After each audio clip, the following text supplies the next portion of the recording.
In today's video, I am going to teach you how to upload a PDF file into your Activecampaign website. To begin, make sure you are logged into your Activecampaign account and that you have the PDF file saved somewhere easy to find on your computer, like your desktop or downloads folder. This will make the upload quick and smooth. First, look at the left sidebar navigation and click Website. This is where you manage your site content, including pages, themes, and files you want to use across your website.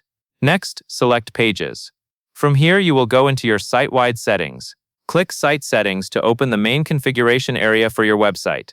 If you are already working inside a specific page, you can also access the same area by clicking the Theme tab. Both options take you to the settings where you can manage shared site resources. Once you are in the right place, find and click the Files tab. The Files section is where Activecampaign stores assets you upload, such as documents, so you can reuse them anywhere on your site without uploading them again. Now click Add File. A file picker window will open on your computer. Locate your PDF, select it, and confirm the upload.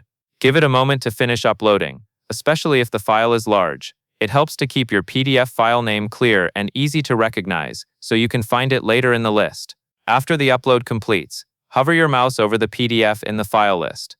You should see an option with a link icon. Click that link icon to copy the file URL. This link is the direct address to your PDF, and it is what you will use to share the document on your website.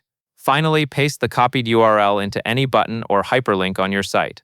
For example, you can link a button that says Download PDF, or turn a line of text into a clickable link. When visitors click it, they will be able to view or download the PDF depending on their browser settings. That covers everything you need to know.